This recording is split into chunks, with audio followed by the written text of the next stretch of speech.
မင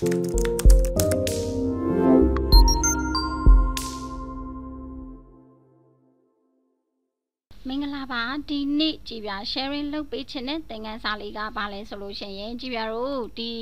မိနစ်ကကိုယ့်ရဲ့ customer ကိုယ့်ဆိုင်ကိုလာပြီးတော့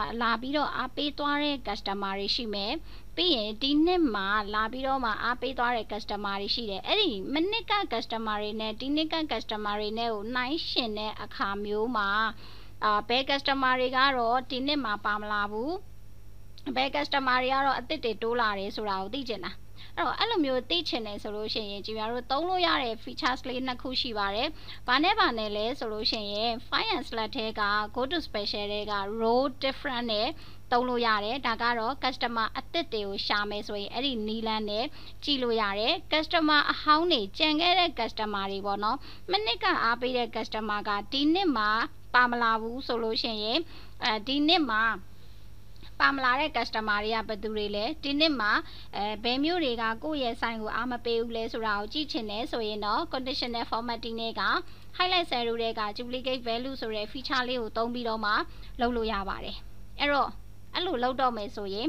ကိုယ့်စီမှာ database နှစ်ခုရှိဖို့လိုပါတယ် previous customer နဲ့ current customer ပေါ့နော်မနှစ်က customer တွေကို column တစ်ခုထောင်မယ်ဒီနှစ်က customer တွေကို column တစ်ခုထောင်မယ်အဲ့လိုထောင်ပြီးသွားပြီဆိုလို့ရှိရင်တော့ကြည်ပြတို့ကကိုထောင်ထားတဲ့ဒီ data ထဲမှာ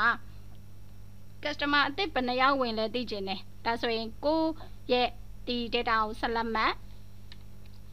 ပြီးရင် Pyar-Excel ထဲကနေပြီးတော့မှ go to special ကိုသုံးမယ်သုံးပြီးသွားရင် row different လေးကိုရွေးမယ် okay လေးနှိပ်လိုက်တယ်ဆိုလို့ရှိရင်ဒီနှစ်ခုကတော့ဒီနှစ်မှာတိုးလာတဲ့ customer အသစ်2ယောက်ဖြစ်ပါတယ်ပေါ့မြို့နယ်ဆိုလည်းမြို့နယ်2မြို့နယ်ဖြစ်ပါတယ်မနစ်ကမြို့နယ်ထဲမှာတော့ဒီမြို့နယ်2မြို့နယ်မပါဘူးပေါ့အဲ့လိုမျိုးကိုယ့်ရဲ့အသစ် တွေကိုဒီ row different နဲ့ကြည့်လို့ရတယ် customer အဟောင်းတွေကိုကြည့်ချင်တယ်ဆိုရင်တော့ဆက်လက်မှတ်ဒီနေ့မှာ customer ဘယ် customer တွေမပါလာဘူးလဲပေါ့နော်ကြည့်ချင်တယ်ဆိုရင်ဆက်လက်မှတ်ပါပြီးရင် conditional formatting တွေက highlight cell တွေကနေ duplicate value ကိုသုံးပါသုံးပြီးသွားပြီဆိုလို့ရှိရင်ခဏလေးเนาะဒီချက်ဆက်လက်မှတ်တာမှားသွားတယ်ဒီဘက်ကเนาะဆက်လက်မှတ်ပါပြီးသွားရင် conditional formatting တွေက highlight cell တွေက duplicate value ထဲမှာ duplicate ကိုရွေးပေးပါဒါလေးเนาะ duplicate ကိုရွေးပေးပါပြီးသွားရင်ဒီထဲမှာအယောင်တွေကိုစိတ်ကြိုက်ဖန်တီးလို့ရပါတယ်အပြာလေးထည့်လိုက်မယ် okay နှိပ်လိုက်မယ် okay နှိပ်လိုက်မယ်ဒါဆိုရင်အယောင်မပါတဲ့